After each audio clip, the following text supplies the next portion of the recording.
Do you ever feel like your emotions control you rather than the other way around? One moment you're fine, then the next moment you're overwhelmed, shutting down, or even going into a full meltdown? Well, you're not alone. For autistic individuals, emotional regulation is not just difficult. In many cases, it can be outright impossible. But what if I told you that you can learn to master your emotions just like a Jedi? Today I'm going to show you why autistic emotional regulation works differently, why the mainstream advice just doesn't cut it, and most importantly, how to become the Jedi Master of your emotions. So let's dive in. Well, here's the deal. Neurotypicals and autistics process emotions completely differently. Neurotypical brains tend to process emotions in the background. They feel something, then their brain automatically regulates it without much conscious thought.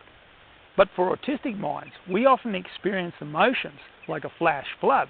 It happens fast, way too intense, and suddenly we feel overwhelmed. Why? Well, we don't have immediate access to automatic emotional regulation tools like neurotypicals do. And that's not all. Many autistic people experience delayed emotional processing, where we don't actually work out what we are feeling until hours or even days later.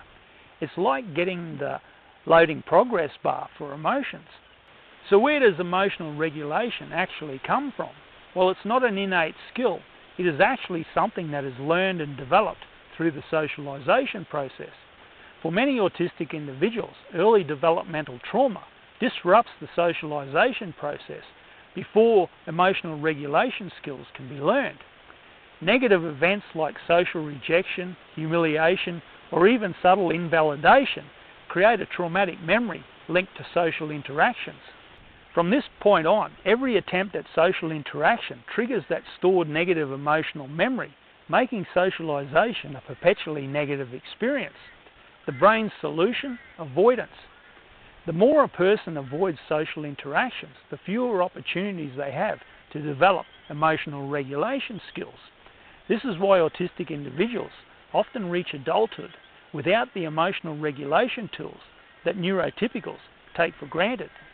And let's not forget masking. If you have spent years suppressing your emotions to fit in, your brain has been literally trained to shut off emotional signals instead of processing them. But here's the real kicker. Most people believe that their emotions are generated by things outside of them. They blame the triggers, the situations, or the people around them for their emotional state. But a Jedi knows the truth. Emotions are not created by external events. They are generated entirely from within, and that means that they can be mastered from within. And no, this is not that old, just control your emotions advice. We've all had that frustrating advice from neurotypicals. Just take deep breaths, count to 10, and be more mindful of your emotions. Look, I'm not saying that these techniques don't work for some people, but if you're autistic, chances are that these techniques feel like bringing a butter knife to a lightsaber duel. The problem is not with the advice itself. It's actually quite sound. The problem is that it doesn't address the root cause. Because here's the truth. You can't regulate an emotion if you don't fully understand it. And if your brain has been trained to either suppress emotions or experience them at their full intensity, then simple breathing techniques are not going to rewire this process. And here's where it gets even deeper.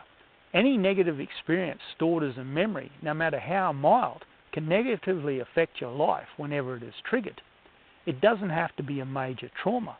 Even small moments of rejection, criticism, or embarrassment can get stored in the brain and resurface whenever a new situation feels even remotely similar. If these emotional patterns are not cleared, you get stuck in a vicious cycle that continues to worsen over time. Here's how this works. A negative experience happens, such as a social rejection, and your brain stores it with emotional intensity. Later, a similar situation arises, and the brain replays the old emotional response. So you avoid the situation, trying to escape discomfort, but avoidance reinforces the trigger, making you more sensitive to it the next time. This cycle continues to repeat, and each time, the emotional reaction becomes stronger, not weaker. Autistic individuals tend to experience much higher rates of post-traumatic stress than the general population. This is due to the accumulating nature of their traumas. Because they are partially or completely blocked from the socialization process during the early developmental years, they tend to lack the social skills that are taught through this process. This lack of social skills leads to many negative social experiences, such as misunderstanding, rejection, ridicule, embarrassment, bullying, etc. Each one of these negative experiences are stored in the brain as a traumatic memory, and each one of those memories has its own set of triggers. This accumulating nature of traumas causes increasing patterns of avoidance, meaning fewer opportunities to learn and practice social skills. This in turn means that social interactions are much more likely to be negative whenever they are unavoidable. Eventually a person becomes completely surrounded by their triggers, and they are constantly being emotionally triggered as they move throughout their day, making emotional regulation completely impossible. This is why emotional struggles don't just go away, they compound over time. And if we don't address the root cause, the cycle never stops. A Jedi doesn't allow their emotions to control them. They don't simply avoid discomfort. They face it, process it, and master it.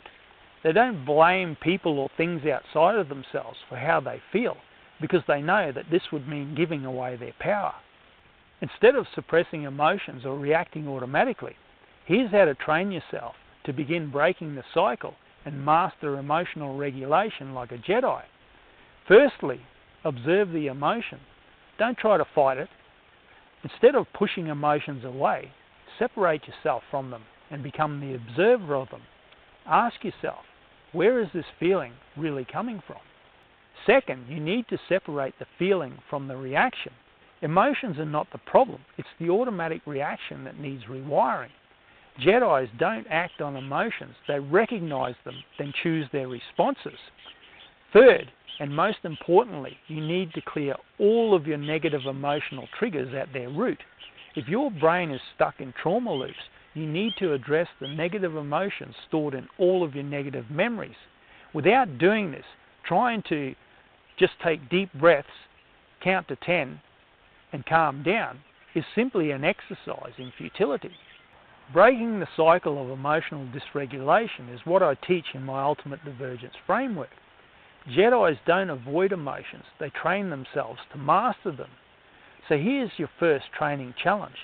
The next time you feel overwhelmed, pause and ask yourself, am I reacting to this actual situation or all my past experiences that seem similar to this one?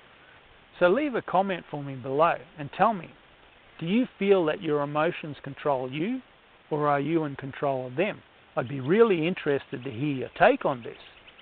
And if you're ready to break this cycle permanently, then this is exactly what I teach in my course, Ultimate Divergence, Break Free from Trauma and Thrive as an Autistic Adult. To begin your journey towards emotional healing, then download my free PDF, Breaking Free, How Trauma Shapes Autism Challenges and the Path to Healing. I'll put a link to it in the description below.